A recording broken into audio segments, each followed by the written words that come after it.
जी नमस्कार, आदाब, सत श्री अकाल। तो कैसे हैं आप सभी लोग? आप सभी लोगों का स्वागत है आपके अपने इस यूट्यूब चैनल सिलेक्शन मार्ग में। तो आशा करता हूँ आप सभी लोग स्वस्थ होंगे। जैसा कि आप सभी को पता है, डेली करंट अफेयर क्लासेस चलती है हमारे इसी यूट्यूब चैनल सिलेक्शन मार्ग पर। और आज 10 अप्रैल 2024 की क्लास लेकर हम हाजिर हैं आप सभी के बीच। चलिए, तो सभी प्रतियोगी परीक्षाओं के लिए महत्वपूर्ण है, ये सब बातें आपको पता ही है। चलिए, अगर आप हमारे इस चैनल पर नए हैं तो प्लीज़ चैनल को सब्सक्राइब कीजिए और बेल आइकन को प्रेस कीजिए, ताकि हमारे द्वारा बनाई हुई हर वीडियो का नोटिफिकेशन आप तक ज़रूर पहुंचे। आप हमें सिलेक्शन मार्ग इंस्टाग्राम पर फॉलो कर सकते हैं, साथ ही साथ फेसबुक पर फॉलो कर सकते हैं। यदि आपको हमारे इस क्वेश्चंस की पीडीएफ चाहिए तो आप मुझे इस नंबर पर व्हाट्सएप पीडीएफ लिखकर भेज सकते हैं, ठीक है? आपको पीडीएफ मिल जाएगी। चलिए, तो वीडियो को अंत तक बने रहें, बहुत ही महत्वपूर्ण क्वेश्चंस लेकर आया हूँ आज।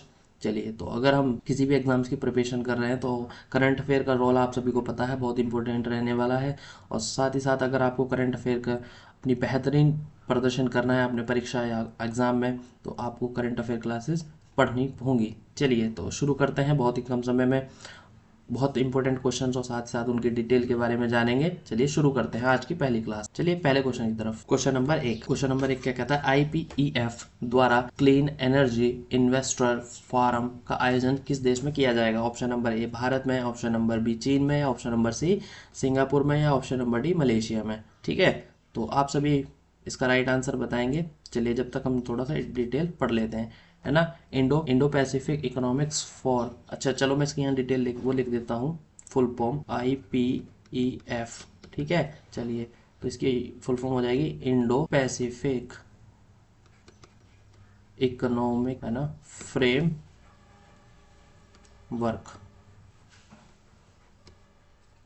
चलिए, अगर मैं इसकी थोड़ी सी इसकी बात और डिटेल कर लेता हूँ, तो इसका स्थापना कब हुई थी? तो इसकी स्थापना हुई थी जी 23 मई, 23 मई 2022 को। ठीक है, चलिए। अच्छा, स्थापनाकर्ता कौन थे इसके? तो अमेरिकी राष्ट्रपति कौन थे? अमेरिका के राष्ट्रपति बराक ओबामा के, बराक ओबामा के उपराष्ट्रपति, उपराष्ट्रपति कौन?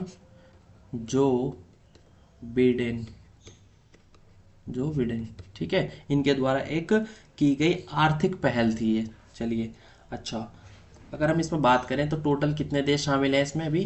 तो इसमें टोटल 14 देश शामिल हैं। ठीक है, कारण क्या था? एक निष्पक्ष और लचीला व्यापार करने की एक पहल थी ये, ठीक है, आर्थिक पहल थी।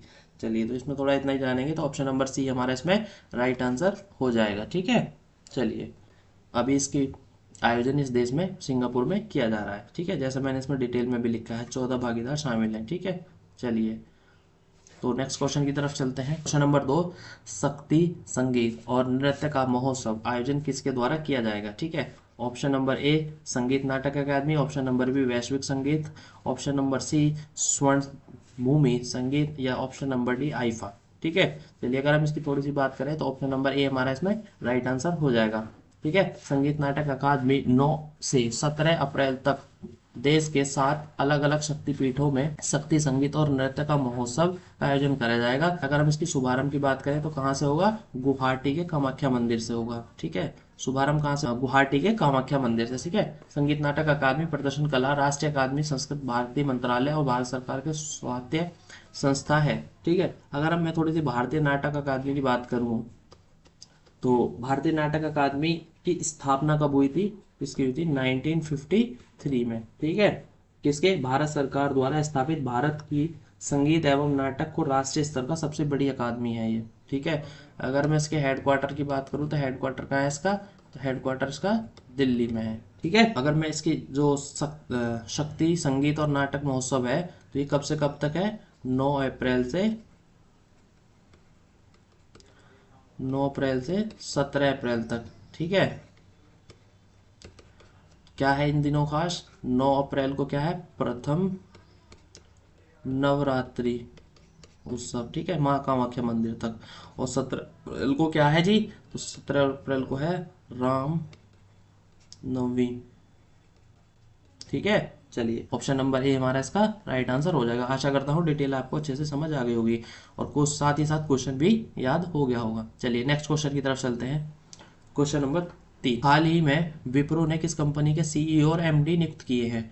ठीक है, विप्रो ने किसे कंपनी का सीईओ और एमडी नियुक्त किया गया है? ऑप्शन नंबर ए श्रीनिवास, है ना, Palaiya, option number B Ajay, option number C Vinay Sinha, option number D Dinesh Khurana. ठीक है, तो जैसा कि आप इमेज में देख पा रहे हैं, विप्रो के नए सीईओ किसने इस्तीफा दिया है?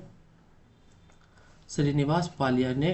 जो किसकी जगह पर आए हैं हम इसकी बात करेंगे अभी डिटेल में। ठीक है, विप्रो ने हाल ही में श्रीनिवास पलैया को कंपनी का मुख्य कार्यकारी अधिकारी यानी कि सीईओ और प्रबंधक निर्देशक यानी कि एमडी नियुक्त किया है। ठीक है, किसकी जगह रिप्लेस हुए हैं ये? तो इनसे पहले कौन थे? थियरी डेला पोर्टे, ठीक है, के स्थान लिया है इन्होंने। अगर हम थोड़ा सा विप्रो की बात कर लें तो विप्रो क्या कहता है जी? चलिए विप्रो की बात कर लेते हैं।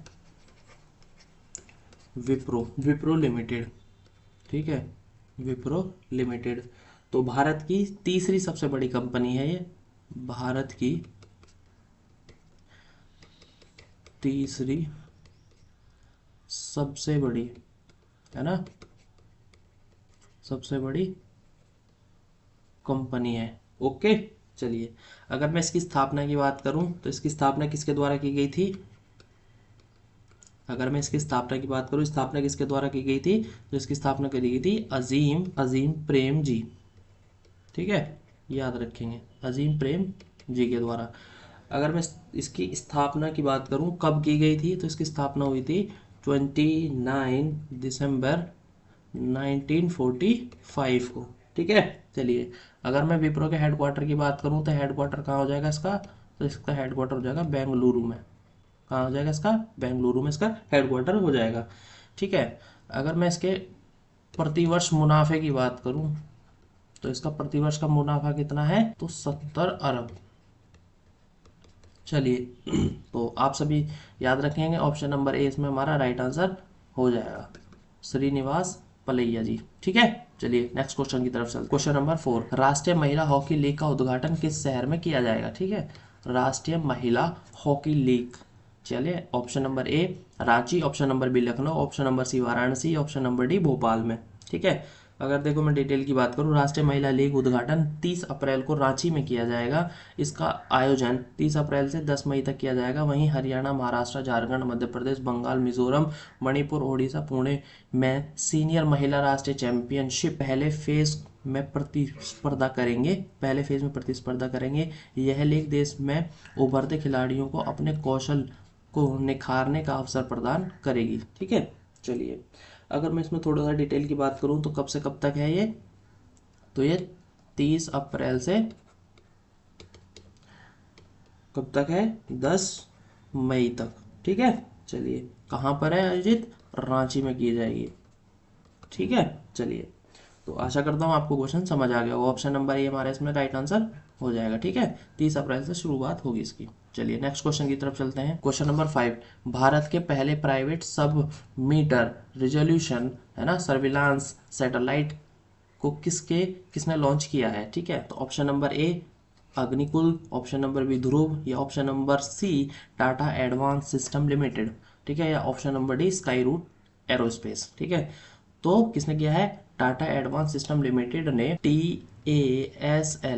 टीएएसएल ने भारत के पहले निजी तौर पर निर्मित sub metre resolution surveillance satellite TASL 1A, है ना, को लॉन्च किया है। टीएसएल के सैटेलॉजी के साथ मिलकर 7 अप्रैल टीएएसएल ने सैटेलॉजिकल के साथ मिलकर 7 अप्रैल को एयर स्पेस एक्स के, है ना, फाल्कन 9 रॉकेट की मदद से कैनेडी स्पेस सेंटर फ्लोरिडा से लॉन्च किया है। चलिए अब थोड़ी सी डिटेल की बात कर लेते हैं। तो सब मीटर रिजोल्यूशन उपग्रह लॉन्च करने वाली पहली निजी कंपनी कौन सी है? तो ये टाटा एडवांस सिस्टम लिमिटेड है। कौन सी है? मैं लिख देता हूं यहाँ पे, टाटा एडवांस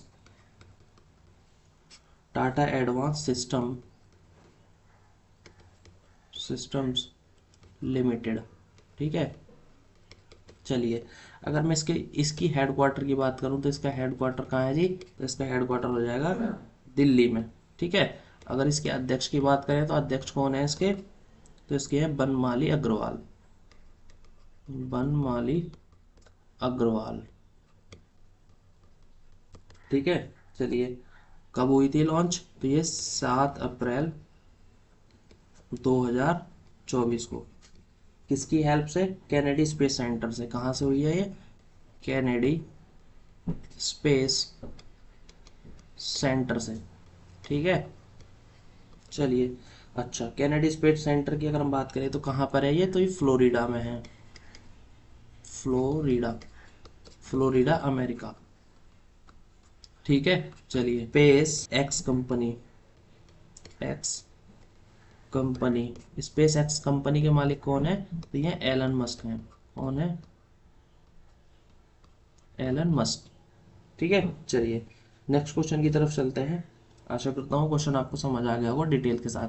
तो ऑप्शन नंबर सी हमारा इसमें राइट आंसर हो जाएगा, ऑप्शन नंबर सी। चलिए नेक्स्ट क्वेश्चन की तरफ। क्वेश्चन नंबर 6, भारत ने विदेशी सीटवे बंदरगाह को संचालित करने का अधिकार हासिल किया है, ये किस देश में है। ठीक है, सीटवे बंदरगाह की हम बात कर रहे हैं। तो option number A Iran, option number B Qatar, option number C Sri Lanka या ऑप्शन नंबर डी म्यांमार। ठीक है, तो इसमें ऑप्शन नंबर डी हमारा इसमें राइट आंसर हो जाएगा। म्यांमार में स्थित सिटवे बंदरगाह या सिटवे पोर्ट को अब भारत द्वारा संचालित किया जाएगा। ईरान के चाबहार पोर्ट के बाद पहला कौन सा था, ये दूसरा है। ठीक है, सिटवे म्यांमार जो संचालित करेगा भारत, ये कौन से नंबर का है, तो सेकंड नंबर का है। ठीक है, सिटवे सेकंड नंबर का। इससे पहले फर्स्ट नंबर का कौन है, तो ये है चाबहार पोर्ट।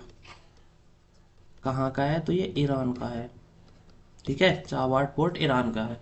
तो बाद दूसरा संचालित संचालित करेगा भारत, किस नदी पर है ये, तो ये कालादान नदी पर स्थित है।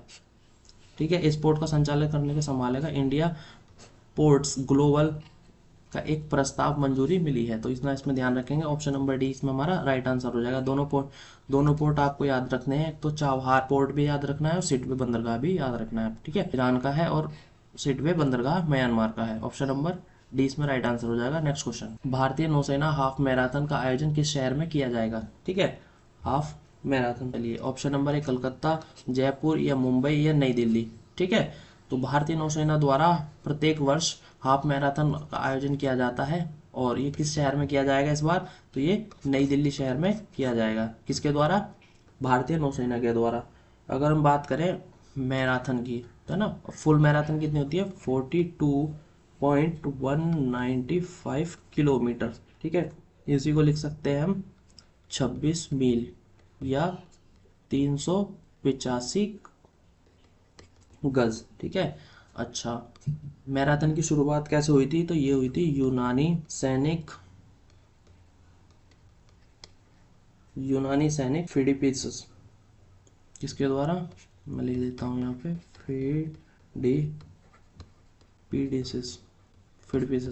फिडिपिसस द्वारा। ठीक है, यूनानी का युद्ध चल रहा था उस समय फारस के साथ, फारसियों के साथ। ठीक है, चलिए अगर आप मैराथन पे फुल डिटेल चाहते हैं तो आप मुझे कमेंट बॉक्स में कमेंट करके बता सकते हैं, आपको फुल डिटेल दे दी जाएगी। भारतीय नौसेना 6 अक्टूबर 2024 को दिल्ली में हाफ मैराथन दौड़ का आयोजन किए जाने की घोषणा की गई है। ठीक है, याद रखेंगे, ऑप्शन नंबर डी हमारे इसमें राइट आंसर हो जाएगा। ठीक है, नेक्स्ट क्वेश्चन की तरफ चलते हैं। ध्यान रखना है आपको, हाफ मैराथन है तो ये 42 किलोमीटर से कितनी हो जाएगी, 21 किलोमीटर।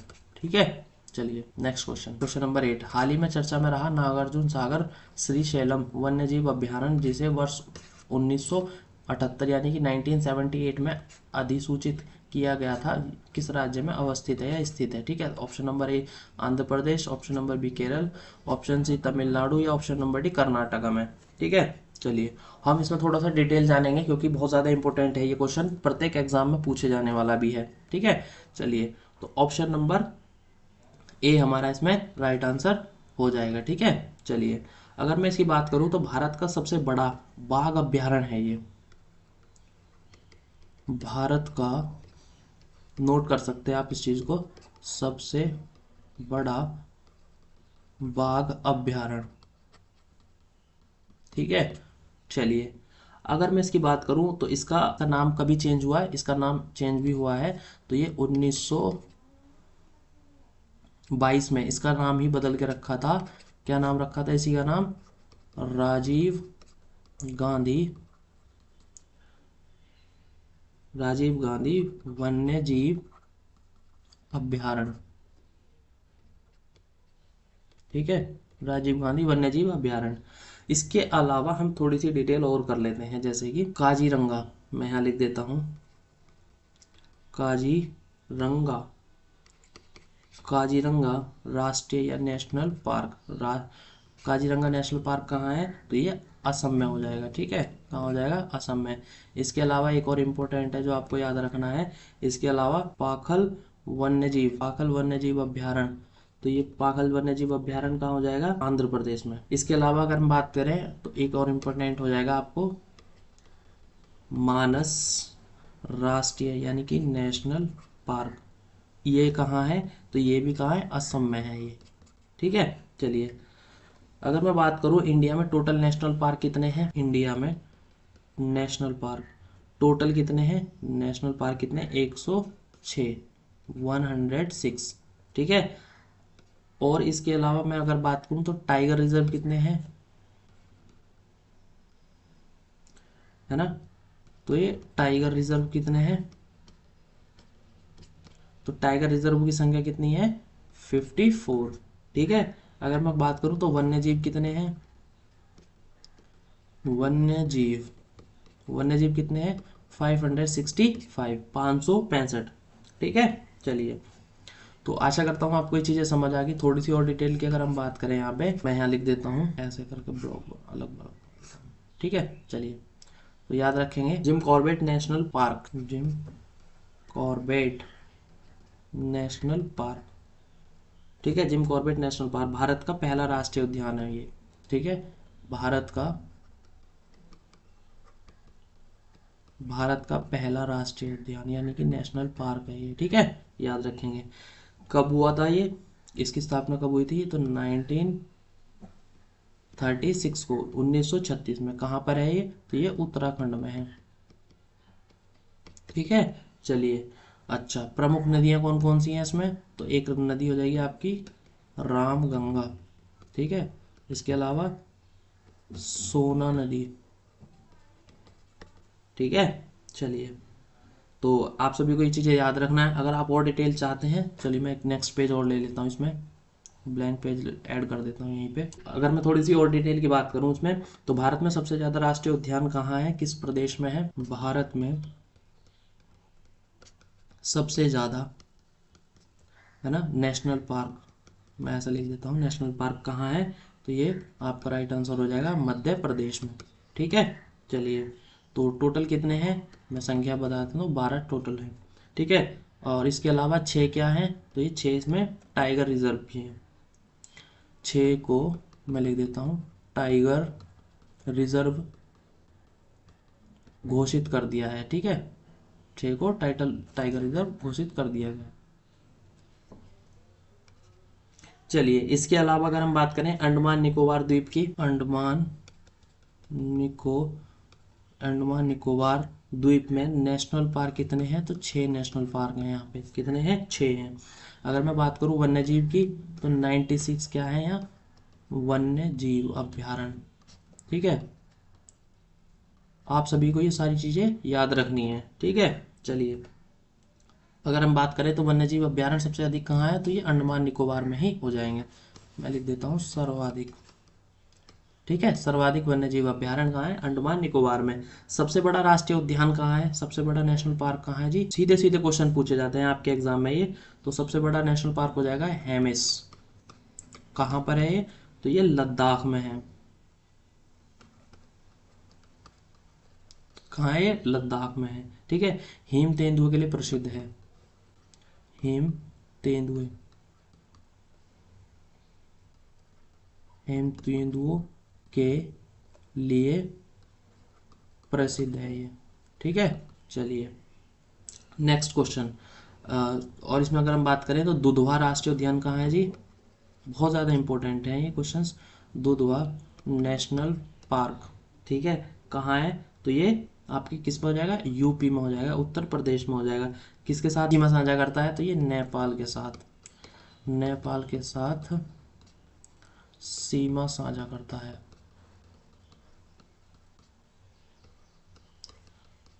करता है। ठीक है, चलिए। अच्छा, इसका राष्ट्रीयकरण कब हुआ था, तो राष्ट्रीय उद्यान कब बनाया था ये, तो 1977 में। यूपी एग्जाम में जितने भी, तो इसके लिए इंपॉर्टेंट क्वेश्चन हो जाएगा ये, ठीक है। अच्छा, अगर हम इसके अलावा अगर थोड़ी सी और बात करें, तो यूनेस्को विश्व धरोहर में कौन शामिल है, यूनेस्को विश्व धरोहर, यूनेस्को विश्व धरोहर सूची में शामिल कौन सा है जी, तो यूनेस्को विश्व धरोहर सूची में शामिल कौन है, तो ये हो जाएगा आपका मानस अभ्यारण्य, ठीक है, मानस अभ्यारण्य, ठीक है, जो कि कहाँ है, तो ये असम में है, ठीक है। अच्छा, अगर हम बात करें तो इसमें कौन सी नदी प्रमुख नदी है, तो इसमें मानस नदी के नाम पर ही इसका नाम पड़ा है, मानस अभ्यारण्य, ठीक है। चलिए, और किसके लिए प्रसिद्ध है, तो ये एक सींग वाले गेंडे के लिए प्रसिद्ध है, किसके लिए, एक सींग वाले गेंडे के लिए प्रसिद्ध है, ठीक है। चलिए, तो आशा करता हूँ आप सभी को ये डिटेल भी समझ आ गई होगी। इससे अलावा भी और सारी थोड़ी क्वेश्चंस हैं जो बनते हैं इसी पर, वन्य जीव अभ्यारण्य और नेशनल पार्क पर। अगर आप चाहते हैं तो या तो मैं इसके लिए एक सेपरेट वीडियो बना सकता हूँ, या फिर मैं वन बाय वन एक एक क्वेश्चंस में इस तरह ही डालता रहूंगा, जिससे कि आपको सभी जानकारी क्लियर हो जाएगी। चलिए, नेक्स्ट क्वेश्चन की तरफ चलते हैं। क्वेश्चन नंबर 9, हाल ही में भारत की समस्त समुद्र सुरक्षा एजेंसियों को शामिल करते हुए 2 दिवसीय समुद्र सुरक्षा अभ्यास है ना, सागर कवच, कहाँ आयोजित किया गया है, तो ऑप्शन नंबर ए, आशा करता हूँ आप सभी को इसका आंसर पता होगा, ऑप्शन नंबर ए मुंबई में, ऑप्शन बी लक्षद्वीप में, option number C Andaman Nicobar द्वीप में, ऑप्शन नंबर डी इनमें से कोई नहीं। तो ऑप्शन नंबर 20 में हमारा राइट आंसर हो जाएगा लक्षद्वीप समूह में, ठीक है। सागर कवच 1/24 नामक 2 दिवसीय अंतर्राष्ट्रीय सुरक्षा 1 अप्रैल से 2 अप्रैल तक 2024 लक्षद्वीप समूह में आयोजित किया गया है। इस अभ्यास में भारतीय नौसेना है, भारतीय तटरक्षक बल है, समुद्र पुलिस है, मत्स्य पालन है, और सीमा शुल्क और अन्य सुरक्षा एजेंसियों के सहित सभी समुद्र सुरक्षा एजेंसियों की भागीदारी शामिल है, ठीक है। तो आप सभी को याद रखना है, अभी जो हाल ही में सागर कवच जो अभ्यास हुआ है, तो वो कहाँ हुआ है, तो लक्षद्वीप समूह में, ठीक है। ऑप्शन नंबर 20 में राइट आंसर हो जाएगा। नेक्स्ट क्वेश्चन की तरफ चलते हैं। क्वेश्चन नंबर 10, हाल ही में स्पेस के, है ना, मिराज शहर में सितार और तानपुर को जीआई टैग से सम्मानित किया गया है, तो option number A Uttar Pradesh, option number B Madhya Pradesh, option number C Maharashtra, या ऑप्शन नंबर डी छत्तीसगढ़। थोड़ा सा अगर हम इसमें डिटेल की बात करें, तो जैसे मिराज शहर है, तो मिराज शहर कहाँ स्थित है, ये ऑप्शन नंबर सी इसमें राइट आंसर हो जाएगा हमारा, महाराष्ट्र के संगोली जिले में एक छोटा सा शहर है मिराज, है ना। संगीत वाद्य यंत्र विशेषतः सितार और तानपुरा बनाने की अपने शिल्प कौशल के लिए जाना जाता है। मिराज शहर को हाल ही में जीआई टैग प्रदान किया गया है, ठीक है। आप सभी ने देखा होगा माँ सरस्वती के हाथ में जिस तरह से वाद्य यंत्र रहता है, वीणा है ना, ये सितार है, इस तरह की बनाने के लिए प्रसिद्ध कौन सा शहर है, तो मिराज शहर है। तो कहाँ है ये,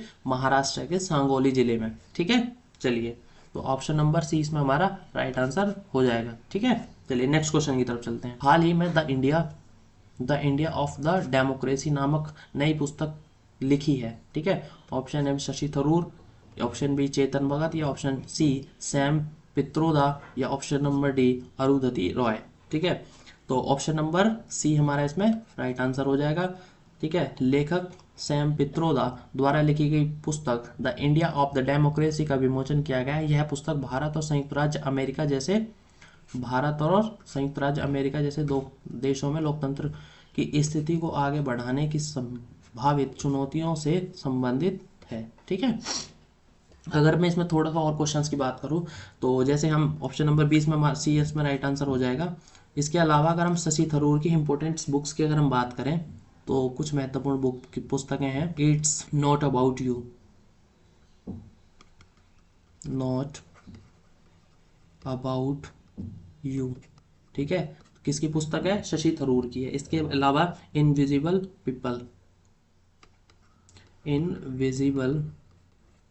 पीपल, ठीक है, इनविजिबल पीपल किसकी पुस्तक है, शशि थरूर की है। इसके अलावा अगर हम बात करें एन एरा आप सभी को ये पुस्तकें याद रखनी है, सीधे सीधे क्वेश्चन एग्जाम में आ जाता है। An era of darkness, an era of darkness, ठीक है, शशि थरूर जी की पुस्तक है। इसके अलावा अगर हम बात करें डेकोरेट्स एंड, है ना, डिसेंट्री, ठीक है, तो ये भी शशि थरूर जी की पुस्तक है। अगर हम बात करें अरुंधति राय की, तो अरुंधति राय द्वारा लिखी गई प्रसिद्ध पुस्तक कौन कौन सी हैं जिससे इन्हें क्या मिला है, पुरस्कार मिला है? The God of small thing, Booker पुरस्कार प्राप्त है इन्हें, ठीक है।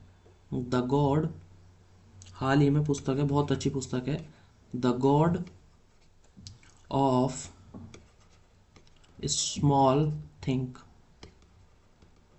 ठीक है। इसके लिए इन्हें क्या मिला है? इन्हें बुकर पुरस्कार मिला है,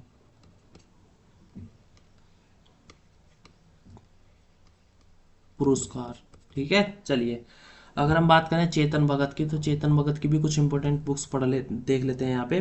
तो 11 रूल, इनकी एक पुस्तक है 11 रूल्स ऑफ माई लाइफ, है ना, 11 rule for my life,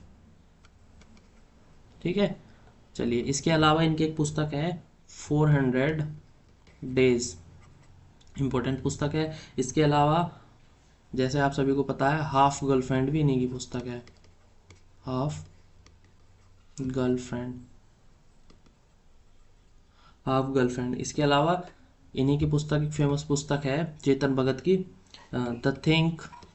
the three mistake, sorry, the three mistake of my life, ठीक है। तो किसकी पुस्तक है? चेतन भगत की। ऑप्शन नंबर सी हमारा इसमें राइट आंसर हो जाएगा, ठीक है।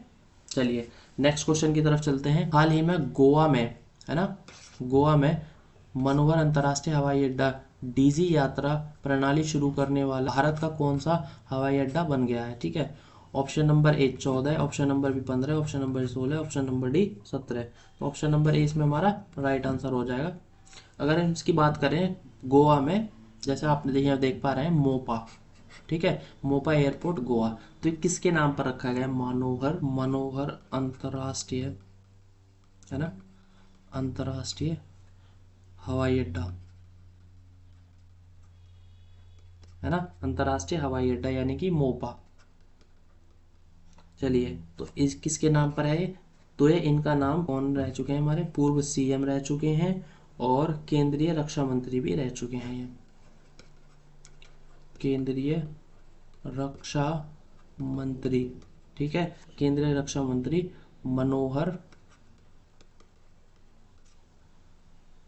पर्रिकर के नाम पर रखा गया है। तो आप सब ये ध्यान रखेंगे, गोवा में जो मोपा नाम से हवाई अड्डा है किसके नाम पर है? तो मनोहर पर्रिकर के नाम पर, ठीक है। पूर्व सीएम भी रह चुके हैं और केंद्रीय रक्षा मंत्री भी रह चुके हैं। तो आज की क्लास में इतना ही। तो कैसी लगी आपको क्लास और डिटेल्स, आप सभी में कमेंट बॉक्स में कमेंट करके ज़रूर बताएंगे। और साथ ही साथ अगर आपने अभी तक हमारे यूट्यूब चैनल को शेयर नहीं किया है तो प्लीज़ जाके शेयर कीजिए और सब्सक्राइब कीजिए और लाइक कीजिए, ठीक है। चलिए, धन्यवाद।